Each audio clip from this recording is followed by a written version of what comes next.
Hoy terminamos con nuestra serie No te quedes en el desierto. Y el Señor pues nos habla por medio de su palabra. Y este libro de Deuteronomio es el libro del pacto. También el libro de Deuteronomio es llamado la segunda ley. Hubo un pueblo que salió de Egipto, pero sabemos que a ese pueblo Dios le dio la ley para que ellos tuvieran esa ley como normativa. Pero ese pueblo no atendió a la ley y pereció en el desierto. Una generación nueva se levanta y ahora está próxima a entrar a la tierra prometida y se le da la ley nuevamente, que es el libro de Deuteronomio. Por eso se le llama también la segunda ley. Y este pueblo está escuchando la voz de Dios por medio de Moisés, que le está diciendo: yo voy a cumplir mi promesa. Y en el capítulo 1, versículos 5 al 8, Moisés le está diciendo al pueblo: Dios hizo pacto con nosotros y Él va a cumplir sus promesas. Y las promesas del Señor tienen dos aspectos. Está el aspecto de las recompensas que Él da. Hicimos algo que Él nos mandó a hacer y Dios nos da las recompensas de eso. Nos bendice y nos puede dar cosas que materialmente nosotros estimamos. Puede ser riquezas, puede ser salud, puede ser éxito. ¿Por qué? Porque parte de la bendición de Dios puede incluir eso. No es que Dios está obligado, ni nosotros vamos a trabajar por eso. Pero las promesas del Señor se manifiestan cuando Dios también nos da esas recompensas que humanamente nosotros estimamos.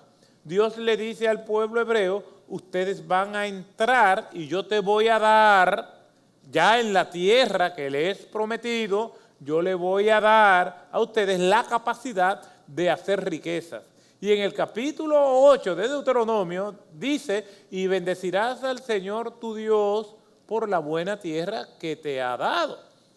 O sea, las promesas incluyen recompensas, pero también las promesas incluyen las disciplinas y los juicios por no hacer lo que Dios nos envía. Y este pueblo está próximo a entrar a la tierra y Dios le dice: les prometo que los voy a recompensar y les prometo que los voy a disciplinar. Ya depende de ustedes. ¿Qué quieren? ¿Los juicios y la disciplina o las recompensas? Vamos a leer Deuteronomio capítulo 8, versículos 18 al 20, y vamos a estar viendo la segunda parte de las promesas, que son las advertencias y juicios en esta última entrega de No te quedes en el desierto. Deuteronomio capítulo 8, versículos 18 al 20. Y dice la Escritura de la siguiente manera: mas acuérdate del Señor tu Dios, porque Él es el que te da el poder para hacer riquezas, a fin de confirmar su pacto, el cual juró a tus padres, como en este día. Y sucederá que si alguna vez te olvidas del Señor tu Dios y vas en pos de otros dioses y los sirves y los adoras, yo testifico contra vosotros hoy que ciertamente pereceréis. Como las naciones que el Señor destruye delante de vosotros, así pereceréis, porque no oísteis la voz del Señor vuestro Dios. El Señor añada bendición a su palabra. Las promesas del Señor se van a cumplir. El Señor no tarda sus promesas como algunos la tienen por tardanza. Dios, lo que Él ha dicho, lo va a hacer. Es la palabra hebrea que se traduce en nuestras Biblias en el Antiguo Testamento como hablar. Es el término dabar, que se traduce como promesa y significa literalmente en hebreo hablar o decir. Dios no necesita otra palabra como nosotros necesitamos el término promesa para tener la seguridad de que alguien nos va a cumplir con algo. Dios nos dice vuestro sí sea sí y vuestro no sea no. En otras palabras, Dios, estas promesas que están aquí, Dios las va a cumplir. Y son un recordatorio. En primer lugar, y eso lo vimos la semana pasada, según nosotros leemos, es un recordatorio de lo que el Señor hizo con los padres de esos que están próximos a entrar a la tierra prometida. Miren lo que dice el versículo 18. Mas acuérdate del Señor tu Dios, porque Él es el que te da poder para hacer riquezas a fin de confirmar su pacto, el cual juró a tus padres como en este día. Así como Dios estuvo con ellos y cumplió su promesa. La promesa de que los iba a sacar de Egipto, la promesa de que los iba a sostener en el desierto, Dios cumplió esa parte de la promesa que tiene que ver con la recompensa. Ahora, también Dios cumplió con ellos la parte de la promesa que tenía que ver con el juicio o la disciplina. Por eso, esa generación que salió de Egipto no pudo entrar a la tierra prometida. En otras palabras, no entraron porque Dios cumplió su promesa. La promesa de la disciplina y del juicio porque ellos no acataron lo que Dios le dijo. La palabra del Señor, por medio de este texto, también nos dice que esto es un recordatorio de las consecuencias de ignorar al Señor. Deuteronomio 8, pero ahora en el versículo 19. Y sucederá que si alguna vez te olvidas del Señor tu Dios y vas en pos de otros dioses y los sirves y los adoras, yo testifico contra vosotros hoy que ciertamente pereceréis. Esto es una promesa que tiene que ver con los juicios y las disciplinas. En otras palabras, si somos hijos de Dios, Dios promete recompensas y promete juicio. Y créame, Dios lo va a cumplir. Así como Dios prospera, bendice, sana, da éxito, da reconocimiento, da gratificación a todo lo que estimula nuestros sentidos humanos. Y Dios es pródigo en eso y Dios cumple eso que prometió, también Dios va a cumplir sus juicios. La vida de los antiguos, de nuestros antepasados en la fe, es una confirmación de eso. No nos quepa la menor duda de que si Dios cumple con las promesas, también Dios cumplirá con sus juicios. Y eso debe llamar nuestra atención. Así como tenemos fe para esperar las promesas que tienen que ver con las recompensas, aunque no tengamos fe, las promesas que tienen que ver con el juicio van a venir. Porque son una consecuencia. Y déjeme decir, hermano, esto yo lo leo y me pone a temblar, porque yo sé que Dios no puede ser burlado. Y este libro de Deuteronomio, como se le llama la segunda ley, este libro, su contenido mayormente son recordatorios de las normativas que ese pueblo que tiene la oportunidad de disfrutar de la tierra prometida observe y cumple al pie de la letra esto que Dios le está diciendo. En el capítulo 1, Dios ordena a Israel que marche hacia la tierra prometida, que entre. En el capítulo 2 vemos a Dios guiándole y sosteniéndole. Pero en el capítulo 3, para mí, es un capítulo que tiene una carga dramática extraordinaria. Porque cuando nosotros leemos en ese capítulo 3, en el versículo 28, esa es la respuesta de Dios a Moisés, recordándole una vez más que Él va a cumplir su promesa.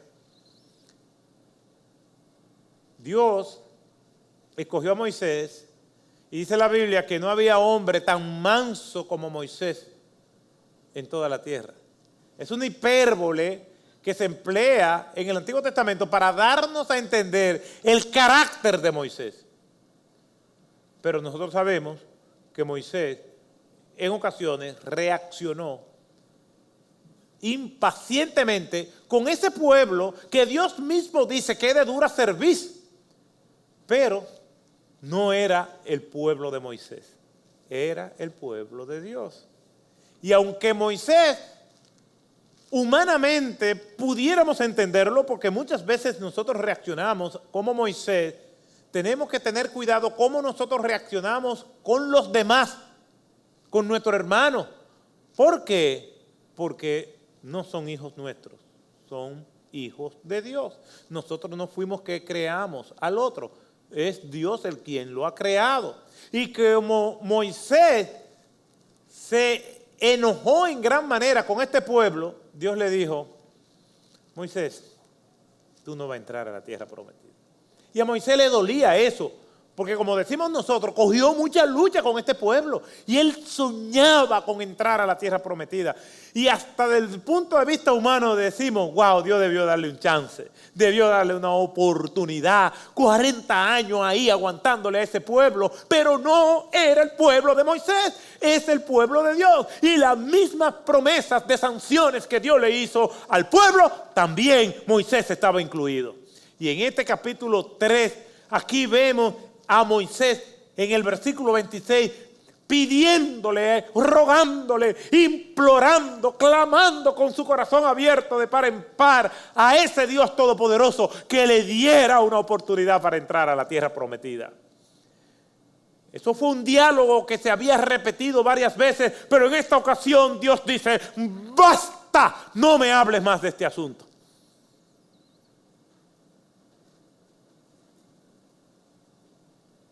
¿Ustedes creen, mis hermanos, que si Dios le cumplió a Moisés la promesa de no entrar a la tierra prometida, a la tierra de Canaán, si Dios cumplió su promesa de disciplina hacia Moisés, el hombre más manso sobre la tierra, no la va a cumplir con nosotros? Dios cumple su palabra. Dios cumple sus promesas. Y en este capítulo 3 sobresale aún Moisés teniendo que enfrentarse a las consecuencias de sus acciones. Capítulo 4, exhortación a la obediencia. Capítulo 5, nuevamente se le entregan los 10 mandamientos. Capítulo 6, advertencia. Capítulo 7, advertencia. Capítulo 8, que es en el que estamos, advertencia. Capítulo 14 al 26, vemos las diversas leyes que se le entregan a ellos y cómo ellos deben someterse a ellas. Capítulo 27 hasta el 30, es la transición hacia un nuevo liderazgo, pero más advertencia, más advertencia. Dios voy a cumplir su promesa, Dios va a cumplir su promesa. Ustedes deben manejarse de tal forma. Esta es la ley de Dios. ¿Podrá el hombre contender contra Dios? Porque Dios sabía el peligro al que ellos se iban a enfrentar. 2 peligros. Y es el peligro de la prosperidad. Por eso es que yo cuestiono a esos ministerios e iglesias que todo gira en torno a la prosperidad material, que todo gira en cuanto a esto que le da gratificación a tu sentido. Yo cuestiono eso porque precisamente uno de los problemas que tuvo el pueblo hebreo fue desviarse del Señor debido a la prosperidad. Y Dios le dice, te voy a introducir a una tierra donde nunca comerás el pan con escasez, pero es para que bendigas el nombre del Señor por la buena tierra que te ha dado. El Señor llama a Abraham en Génesis capítulo 12 y le dice, sal de tu tierra y de tu parentela, sal de tu tierra natal y ve al lugar donde yo te he de mostrar. Y haré de ti una gran nación y en ti serán benditas todas las naciones de la tierra. Toda la prosperidad que Dios le dio al pueblo hebreo es para que fueran humildes y para que bendijeran el nombre del Señor y bendijeran a las demás naciones. Pero ninguna de las dos cosas hicieron. ¿Por qué? Porque la tendencia del ser humano es quedarse perplejo y hacer de las bendiciones su altar de adoración en vez de adorar al Dios que da las bendiciones. Como siempre les recuerdo, pedimos a Dios por los hijos y después los hijos son los que adoramos. Y así el trabajo, la salud, todo aquello que compite con Dios se constituye en los ídolos de nuestros corazones. Y aquí vemos que ellos prosperarían materialmente y tendrían entonces que enfrentarse a la tentación del orgullo y de la idolatría. Versículos 17 y 18 de este capítulo 8. Vemos cómo ellos se exaltan a sí mismos. No seas que digas en tu corazón, mi poder y mi fuerza, la fuerza de mi mano, me han producido esta riqueza. ¿Los bendijo Dios? Sí. ¿Prosperaron? Sí. ¿Pero fue por sus capacidades? No, por la misericordia y por la gracia de Dios. ¿Te está yendo bien? ¿Tienes buena salud? ¿No te ha dado COVID? Hablaba yo con una persona y me dice, no, pastor, yo me cuido. Mire esto y esto y esto y esto y esto. Es una persona cristiana. Y yo, mire, todas las medidas de seguridad que yo tengo en mi casa, yo no salgo de esto. Y diciéndome todos sus protocolos y dándome un reporte de todo lo que ha hecho. Y después que él me dijo todo esto, yo le dije, entonces a ti no te ha dado COVID por todo eso que tú has hecho. O no te ha dado COVID porque a Dios no le plujo que te diera. O que no te haya dado. Porque no puedes cantar victoria todavía.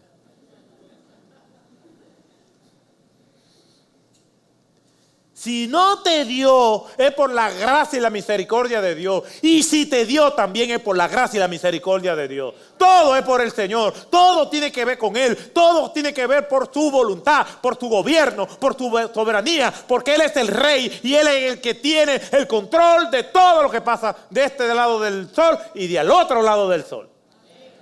Eso no quiere decir que no nos cuidemos. Tenemos que cuidarnos.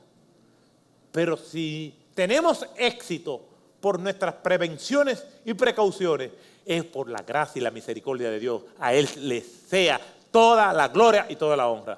No tiene que ver con nosotros, única y exclusivamente. Iban a prosperar, pero no iba a ser por ellos, es por la gracia y misericordia del Señor. Hizo lo que le está diciendo el Señor. Mi poder y la fuerza de mi mano me han producido esta riqueza. Esos son ellos diciendo esto. No seas que diga en tu corazón, mi poder y la fuerza de mi mano han producido esta riqueza. Note algo aquí.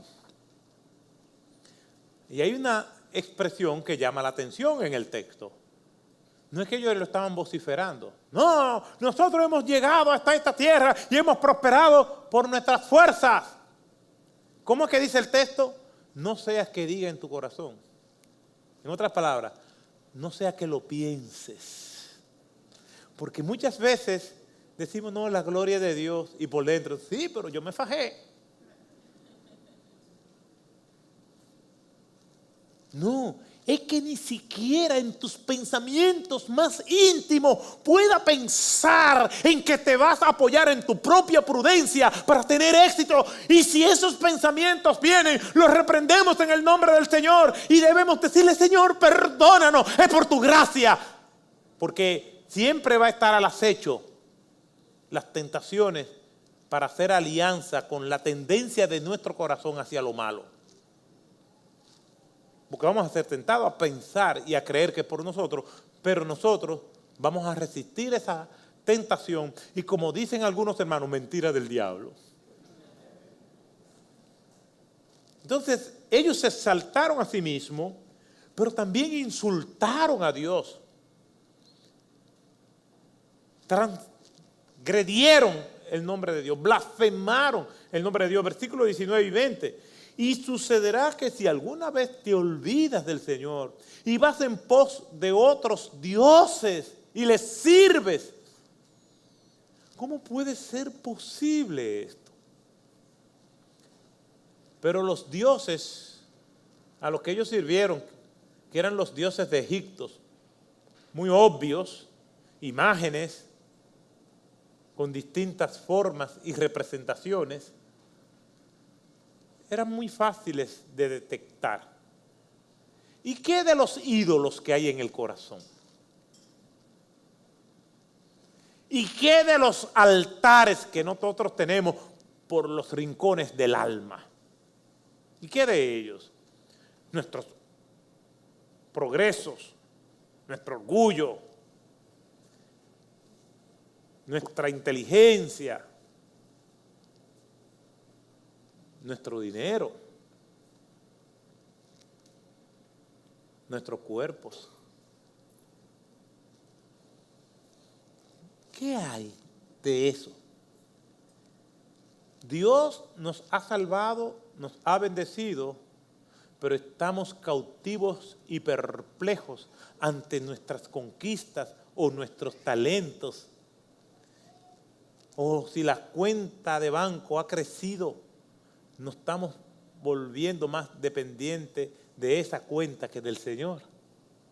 Y de repente se nos olvida cómo el Señor nos ha sostenido. Y vamos haciendo una transferencia de fe y de gloria. Este pueblo fue advertido por eso.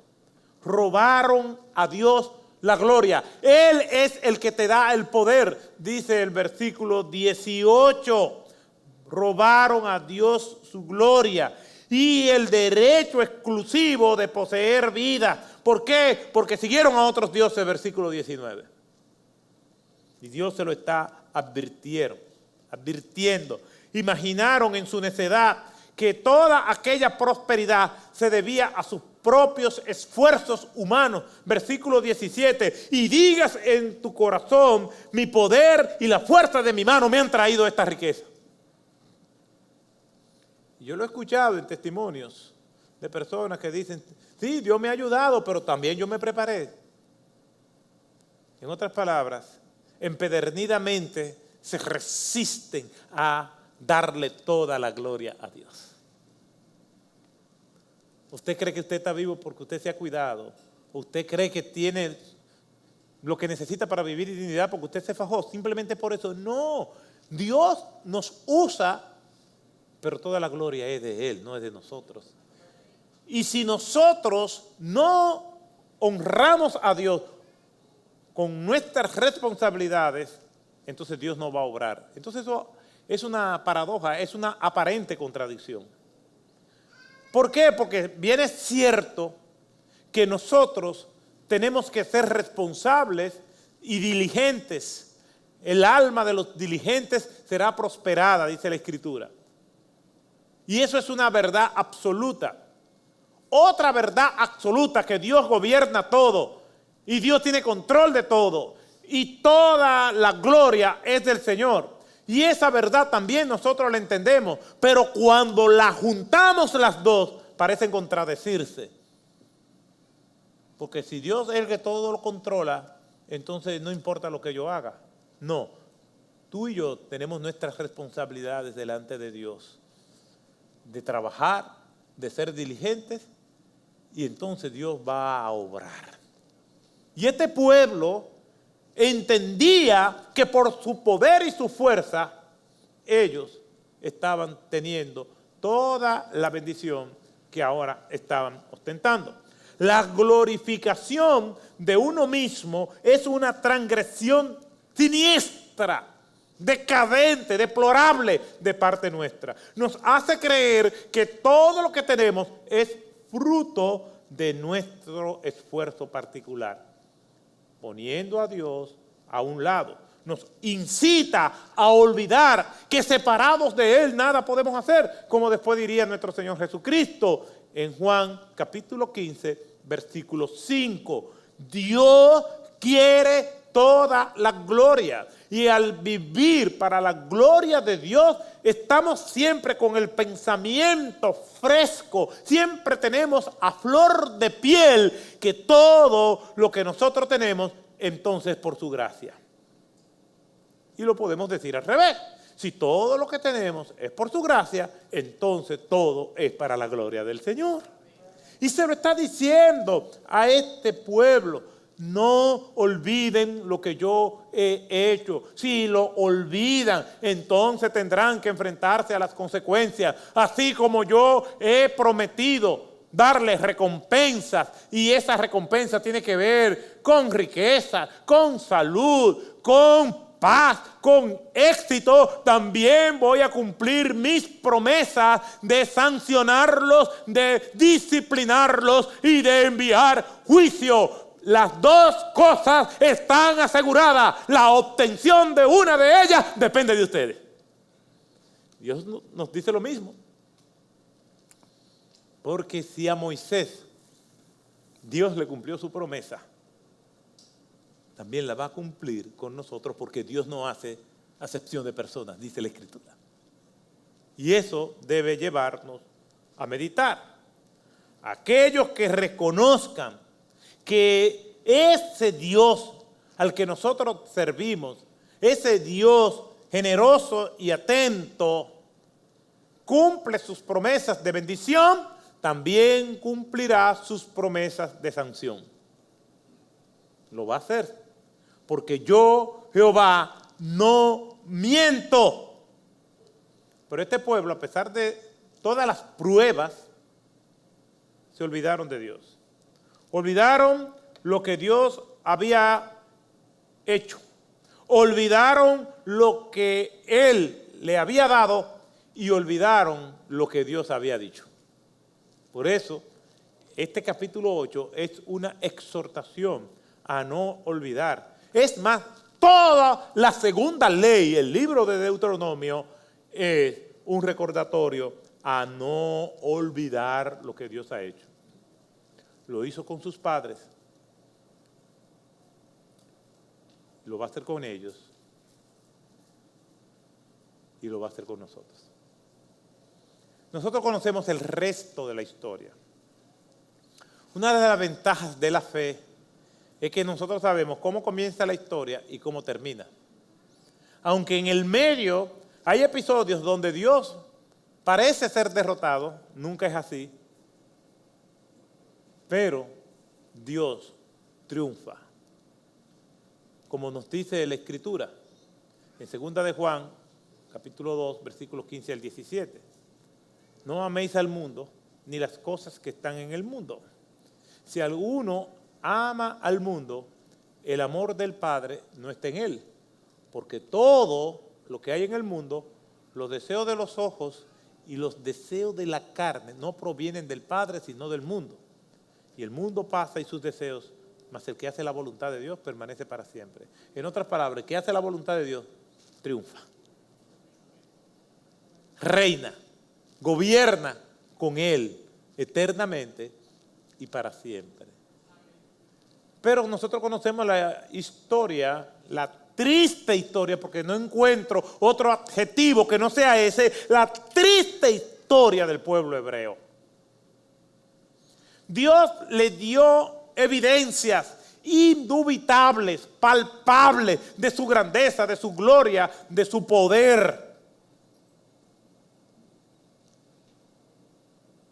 Yo me encuentro con personas que dicen, si nosotros viéramos todo lo que vieron los judíos, nosotros fuéramos más consagrados a Dios. Si este mundo viera todos los milagros que se hicieron en el tiempo de Cristo, fuéramos diferentes. ¿Sabe cuál es la respuesta? Fuéramos iguales. ¿Ustedes no creen que las personas que dijeron crucifícale no habían visto los milagros de Cristo? No importa lo que Dios haga, un corazón ingrato no agradece. ¿Por qué? Porque somos guiados por el Espíritu de Dios, pero nuestro viejo hombre no ha muerto.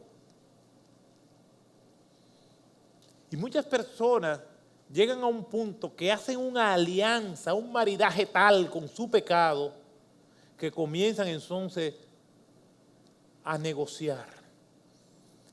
Y en ocasiones hasta se convencen de que eso no es malo para seguir haciéndolo. Este pueblo hebreo cayó en eso. Nosotros conocemos la historia. La historia es que este pueblo, viendo las maravillas de Dios, eligieron el juicio de Dios. Y cuando una persona decide darle la espalda a Dios, Dios le dice, pues está bien. ¿Recuerdan en el estanque de Betesda, en Juan capítulo 5, un paralítico que estaba ahí esperando y poniendo su fe en una leyenda de que venía un ángel y movía el agua cada cierto tiempo?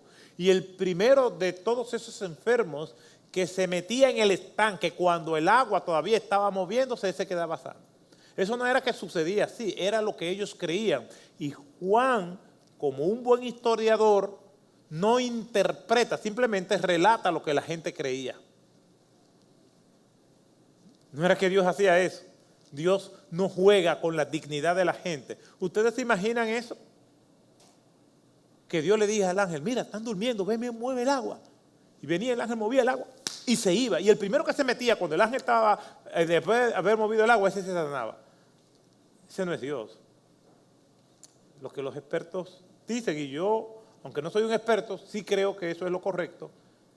Juan lo que está narrando, lo que la gente creía, para marcar un contraste entre las creencias populares y el poder extraordinario de nuestro Señor Jesucristo. Eso es lo que está haciendo ahí.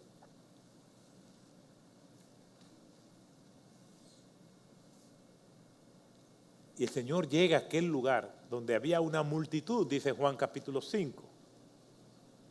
Y en su soberanía, a pesar de que había tantos enfermos allí, se le acercó a uno, porque Él es soberano.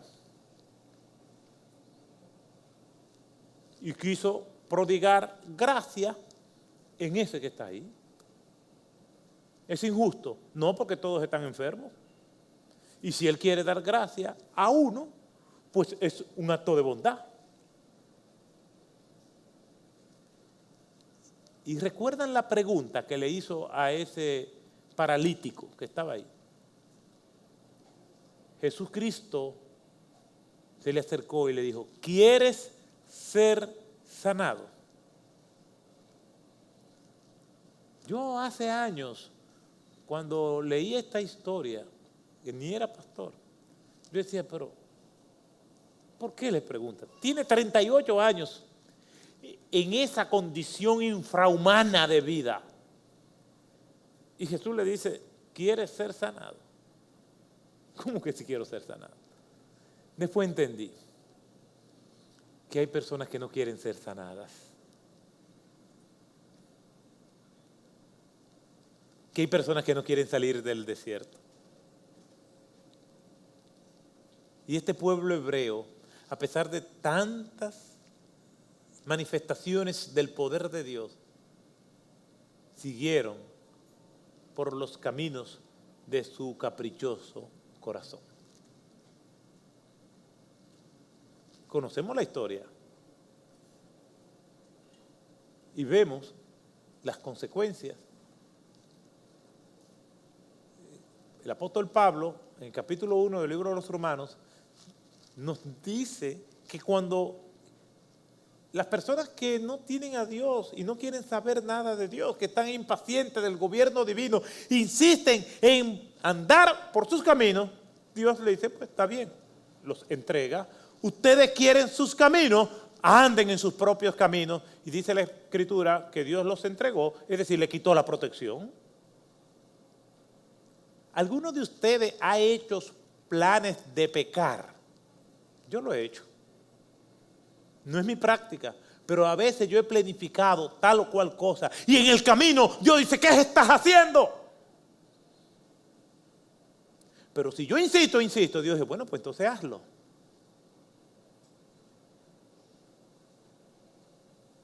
Dios los entregó a sus pasiones. Eso es lo que ustedes quieren. Pues denle para allá. Dios le dice, por mí no te pares, dale. Eso es lo que tú quieres. ¿Recuerdan a Samuel, el profeta? Cuando el pueblo era gobernado por jueces y Samuel era juez y también era profeta. Y el pueblo viene delante de Samuel y le dice, no queremos que nos gobierne, nosotros queremos reyes como los que tienen las demás naciones. Y Samuel estaba destrozado, porque él sabía que el plan de Dios funciona y estaba funcionando. Iba atribulado delante de Dios, Dios, este pueblo no me quiere. ¿Y qué le dijo Dios? ¿Recuerdan lo que Dios le dijo? No te atribules por causa del pueblo, porque no te están rechazando a ti, me están rechazando a mí. Y es posible que si usted o yo queremos andar en los caminos de nuestro voluble corazón, si queremos andar viviendo en aquello que le da solamente gratificación a nuestros sentidos, y si insistimos, es posible que Dios nos diga, pues está bien, toma. Como le dijo a Samuel, ellos quieren reyes como los reyes de las demás naciones. Yo les voy a dar reyes y ellos sabrán. Y esos reyes lo llevaron a la ruina.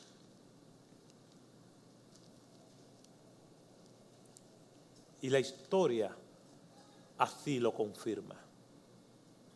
El reinado del norte o reinado de Israel con capital Samaria después de la guerra civil que se dio, este reinado compacto de Saúl, de David, de Salomón, cuando vino Roboam, el hijo de Salomón, provocó una guerra civil entre Roboam y el general rebelde Jeroboam I. Jeroboam I, de las 12 tribus de Israel, se alzó con 10 de ellas y comenzaron a llamarse reinado del norte o reinado de Israel con capital Samaria. Y Roboam retuvo la tribu de Judá y la tribu de Benjamín con el reinado del sur con capital Jerusalén. El reinado del norte fue invadido por los asirios después que tuvieron 20 reyes y los 20 hicieron lo malo y fueron esparcidos. ¿Por qué? Dios cumplió su promesa. ¿Ustedes querían reyes? Ahí tienen reyes. ¿Querían ser los reyes y monarcas de sus propias vidas? Ahí lo tienen. El reinado del sur también sucumbió después. Tuvieron 20 reyes y 10 hicieron lo malo delante de Jehová. Al final, el último de ellos, ya cuando Dios había dictado sentencia contra el pueblo, le envió a Jeremías para que le dijera, mira, ríndete ante el rey de Babilonia, ríndete y tú vas a vivir. Es más, tú te vas a mantener como rey, pero bajo la soberanía de Nabucodonosor. Pero tú no vas a morir, no vas a sufrir, ni tú, ni tu familia, ni va a haber masacre en el pueblo. Pero él no quería, porque él quería ser monarca absoluto del reino. Y fue y aprovechó una coyuntura política y habló con su archirrival. ¿Quién? Los egipcios. E hicieron alianza el pueblo de Judá con el pueblo egipcio. Y entonces le dijeron a Nabucodonosor, ¿y qué ahora? Y Nabucodonosor aguantó la invasión. Pero era un asunto de tiempo. Los egipcios después rompieron esa alianza para atender sus propios intereses. Y el pueblo de Judá, o reinado del sur, quedó indefenso. Pero antes de que eso sucediera, Jeremías reiteradamente le decía al rey, oye la voz de Dios y te irá bien, ríndete, tú no vas a ganar esa guerra porque Dios prometió que la vas a perder. Pero él no quería renunciar a su reino. Vinieron las tropas de Nabucodonosor, hicieron una masacre en el pueblo, tomaron a la familia del rey, la encarcelaron al igual que al rey. Amarraron al rey y le pusieron a toda la familia real frente a sus ojos. Y le sacaron, o mejor dicho, le degollaron frente a los ojos del rey. Y después que masacraron a la familia real, le sacaron los ojos al rey y lo tiraron a un calabozo. ¿Quién provocó esto? ¿Dios? No, lo provocó él. Cuando nosotros insistimos en ser los reyes de nuestras vidas, estamos tratando de cometer un golpe de Estado contra el Rey de Reyes y Señor de Señores, y Él no lo va a permitir. No importa las alianzas que hagamos, tarde o temprano, la promesa del Señor se va a cumplir.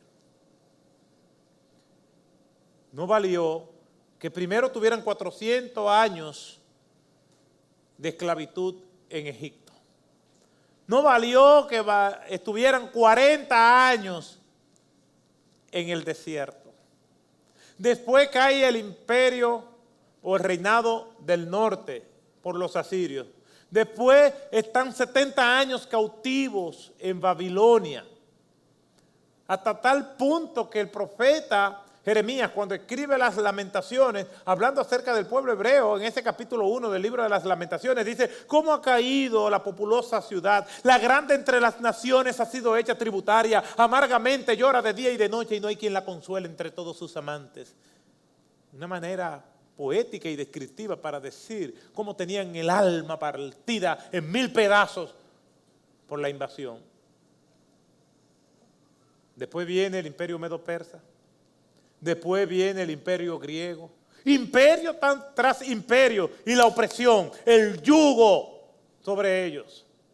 Después viene el imperio griego, Antíoco Epífanes hace lo que se conoce en la historia como una de las abominaciones más horribles para el pueblo hebreo.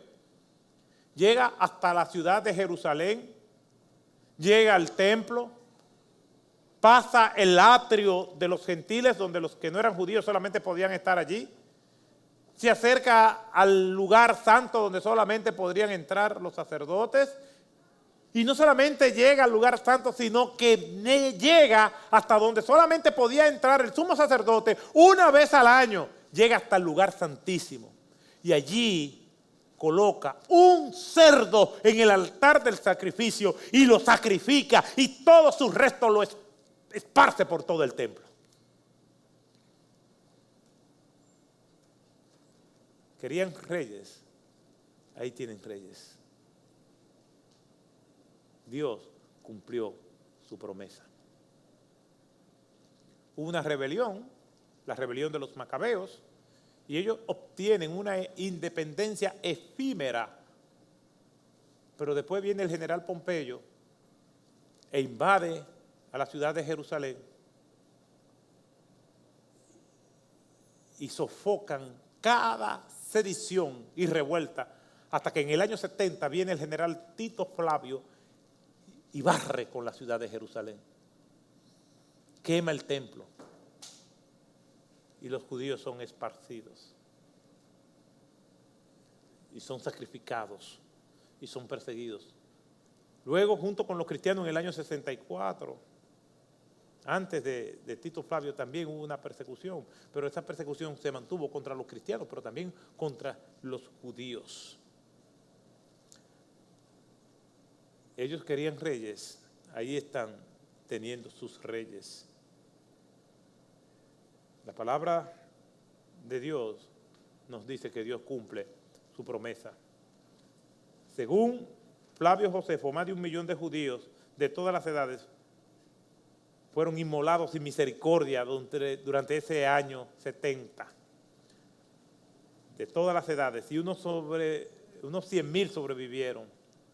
Más adelante, en el año 115, vienen otras revueltas, pero los judíos de Cirene, Egipto, Chipre y Macedonia se rebelaron. Cuando fracasaron, el emperador Adriano destruye 985 pueblos de todos los territorios judíos y mató por lo menos a 600,000 hombres judíos. Miles más perecieron por hambre y enfermedades. Y el nombre de Israel es cambiado por Palestina. Palestina es una derivación del nombre de filisteos, como llevándola a la ignominia más grande.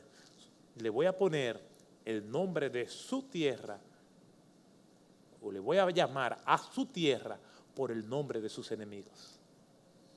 Cuando vemos la historia, en el año 380 el emperador Teodosio I formuló un código legal que declaraba a los judíos como una raza inferior. El emperador Heróclito los desterró de Jerusalén en el año 628 y más tarde trató de exterminarlos a todos en todas partes del mundo. Cuando se lanzó la primera cruzada en el 1096, miles y cientos de judíos fueron asesinados. En el año 1254, el rey Luis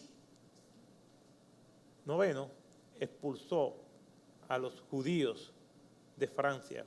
Cuando muchos de ellos regresaron más tarde a ese país, Felipe el Hermoso desalojó nuevamente a todos los judíos, más de 100,000 en el año 1306. En 1492 los judíos fueron expulsados de España al mismo tiempo que Colón empezaba y tenía el primer viaje hacia América. En 1894, debido al antisemitismo, los judíos fueron despreciados en toda Europa, principalmente en Rusia. En 1914, unos 90,000 humanos ya se habían establecido en la tierra de Palestina, pero todo se desestabilizó con el Holocausto durante la Segunda Guerra Mundial. 6 millones de judíos en 5 años. ¿Querían reyes? ¿Querían ser reyes? ¿Querían seguir sus propios caminos?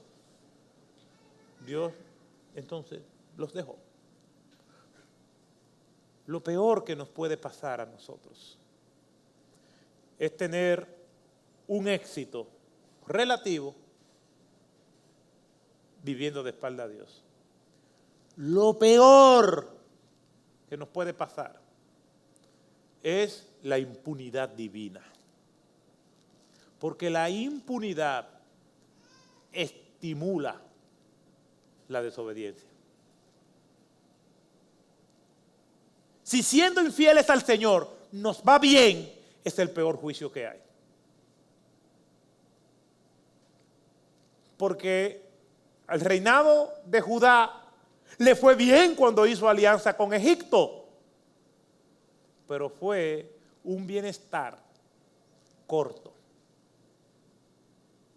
y fue un éxito relativo. Lo peor que le puede pasar a alguien es que le vaya bien desobedeciendo a Dios, porque ese es su peor castigo. Porque las sanciones nos llaman la atención, nos llaman a la recapacitación, nos llaman al arrepentimiento. Nos da cuenta que ese camino pues no nos fue bien. Pero si seguimos y seguimos, como dice Romanos, Dios nos entrega. Ok, pues sigue. Hermanos, hemos llegado al final ya de esta miniserie de 6 entregas. No te quedes en el desierto.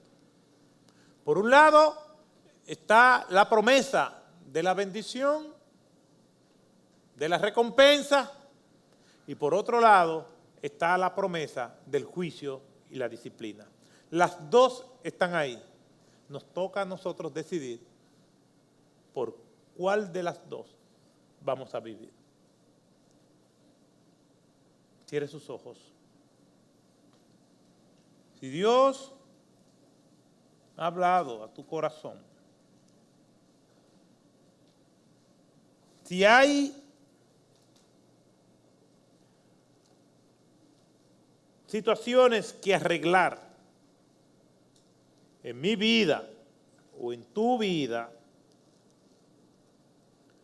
ahora es el momento para nosotros considerar venir humillados delante del Señor. No le quepa la menor duda, Dios va a cumplir su promesa, su palabra.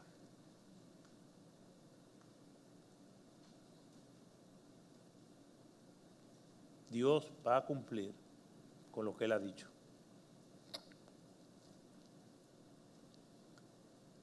Si aquí hay personas que no conocen a Cristo, que todavía no han dado un testimonio público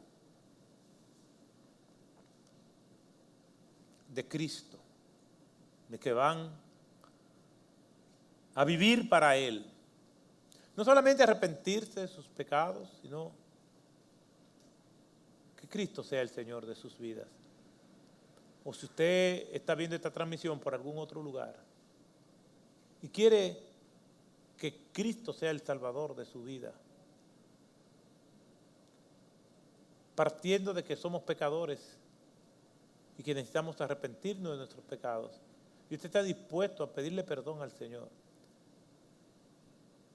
no mueras en el desierto, ven a Cristo.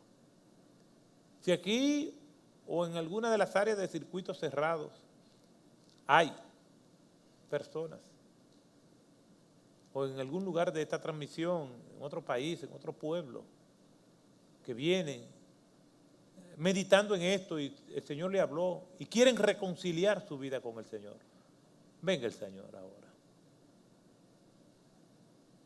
Si tú eres un creyente firme, pero aún así hay cosas que debes superar, las puertas de la gracia están abiertas de par en par para recibirnos. Toma esa decisión ahí. Yo voy a hacer un llamado a que si Dios te ha hablado y tú quieres, todavía este año que es jovencito, tú quieres servir al Señor, vivir para Él, arreglar tu vida con el Señor, entregar áreas de tu vida que hasta ahora tú has sido el rey y el Señor te ha dicho renuncia. Y es tu deseo renunciar.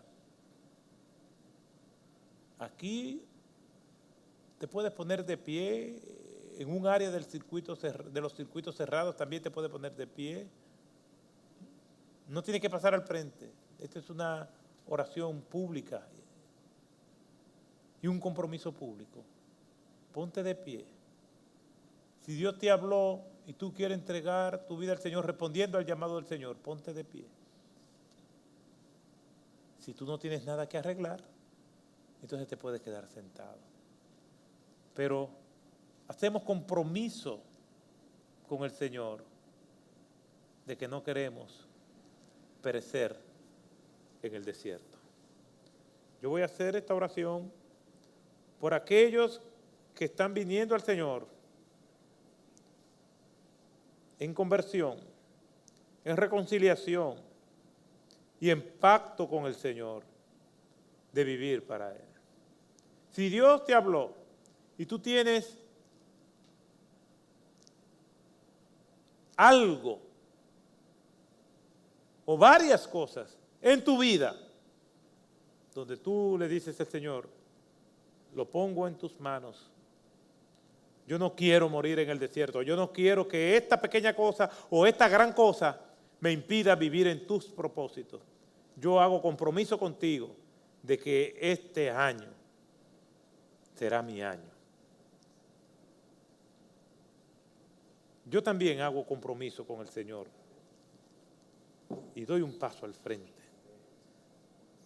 delante del Señor, de que hay áreas en mi vida que yo también tengo que decirle al Señor, ayúdame, sosténme, fortaléceme. Si Dios te habló, oremos juntos, ponte de pie y vamos a decirle al Señor que tenga misericordia de nosotros. Esto es personal, esto no tiene que ver con nadie, tiene que ver contigo y Dios. Aún muchas cosas que pudiéramos tener, nadie las sabe, pero Dios sí las sabe. Y no somos tan puros y tan santos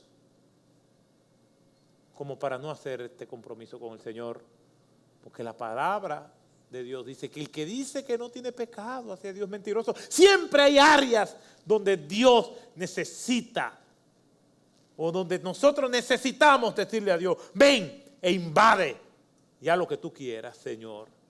Y aquí estamos como pueblo tuyo, Dios, agradeciéndote por tu palabra, agradeciéndote por tu amor, por tu misericordia.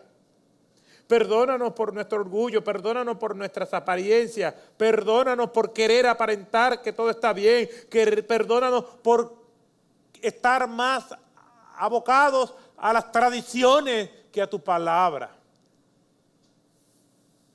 Delante de ti estamos, que conoce las intenciones de nuestros corazones. Delante de ti estamos para que nos ayude, para que nos guíe, para que nos guarde, para que tenga misericordia.